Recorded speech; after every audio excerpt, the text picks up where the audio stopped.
নমস্কার বন্ধুরা, রাকেশ সিম্পল কুকিংয়ে সবাইকে স্বাগত। আজকে পাট শাক দিয়ে গ্রাম বাংলার একটি খুবই সিম্পল এবং সুস্বাদু রান্নার রেসিপি আপনাদের সঙ্গে শেয়ার করব। আশা করছি রেসিপিটি আপনাদের অনেক ভালো লাগবে। রেসিপিটি বানানোর জন্য নিয়ে নিয়েছি পাট শাক। পাট শাকটা আমি আগে থেকে ধুয়ে পরিষ্কার করে নিয়েছি। পাট পাতার মধ্যে যে শিরটা রয়েছে সেটা আমি ফেলে দেব। সবকটা পাতা থেকে আমি শিরগুলো ফেলে নিয়েছি। এবার এগুলোকে ছোট ছোট টুকরো করে কেটে নেব। এখানে মাঝারি সাইজের 3টে পেঁয়াজ কুচিয়ে নিয়েছি আর 5-6টা কাঁচা লঙ্কা চিড়ে নিয়েছি। আর এখানে কিছুটা পরিমাণ কাঁঠাল বীজ শিলনোড়া দিয়ে থেতো করে খোসা ছাড়িয়ে নিয়েছি। ব্যাস, আর কিচ্ছু লাগবে না। এই 3টে উপকরণেই পুরো রান্নাটা হয়ে যাবে। এবার একটা কড়াই গরম বসিয়ে তার মধ্যে দিয়ে দেব 1 টেবিল চামচ পরিমাণ সাদা তেল।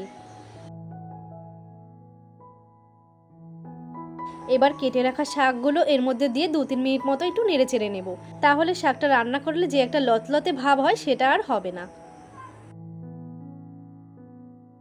ব্যাস, শাকটা প্রায় ভাজা হয়ে গেছে। সামান্য একটু নুন ছড়িয়ে দিয়ে একটু নেড়ে চেড়েই নামিয়ে নেব। এর থেকে বেশি ভাজার আর দরকার নেই।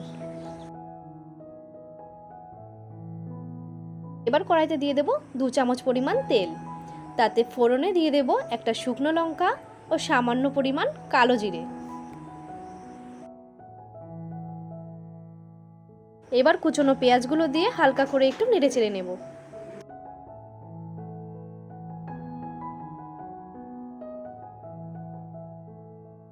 এবার দিয়ে দেব থেতো করে রাখা কাঁঠাল বীজ আর চেরা কাঁচা লঙ্কা।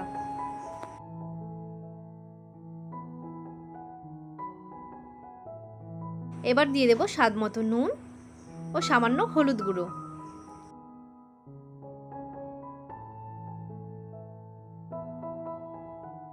সবকিছু খুব সুন্দরভাবে নেড়েচেড়ে নিয়েছি। এবার ঝোলের জন্য দিয়ে দেব পরিমাণ মতো জল। যে যেই পরিমাণ ঝোল রাখতে চান সেই পরিমাণে জলটা দেবেন। এবার ঢাকা দিয়ে দেব 5 মিনিটের জন্য। ঝোলটা খুব সুন্দরভাবে ফুটে গেছে। কাঁঠাল বীজ আর পেঁয়াজটাও খুব সুন্দরভাবে সেদ্ধ হয়ে গেছে। এখন ভেজে রাখা শাকগুলো দিয়ে দেব। পাট শাক রান্না হতে খুব বেশি সময় লাগে না। আরও 5 মিনিট মতো ঝোলটা ফুটিয়ে নিলেই আমাদের পাট শাকের ঝোলটা রেডি হয়ে যাবে। গরমের দিনে এই পাট শাকের ঝোল খাওয়ার উপকারিতা কিন্তু অনেক। এটা আমাদের পেটটাও ঠান্ডা রাখে আর শরীরের জন্য অনেক উপকারী। আর গরম গরম ভাতের সঙ্গে এই পাট শাকের ঝোলটা কিন্তু খেতে অসাধারণ লাগে। যারা খেয়েছে তারা তো জানে, আর যারা এখনও খাননি অবশ্যই রেসিপিটি একবার ট্রাই করে দেখবেন, খুব ভালো লাগবে। আর এই রান্নাটা যেহেতু খুবই লাইট, এক্সট্রা কোনো তেল মশলা নেই, বাচ্চা থেকে বয়স্ক সবাই কিন্তু এটা খেতে পারবে। তো বন্ধুরা, আজকের আমার এই সিম্পল রেসিপিটি আপনাদের কেমন লাগলো অবশ্যই কমেন্ট করে জানাবেন। ভালো লাগলে লাইক ও শেয়ার করতে ভুলবেন না। আমার চ্যানেলের নতুন বন্ধু হয়ে থাকলে চ্যানেলটি সাবস্ক্রাইব করে বেল নোটিফিকেশনটি অলে সেট করে নেবেন। দেখা হবে নতুন কোনো রেসিপি নিয়ে। সবাই ভালো থাকবেন, সুস্থ থাকবেন।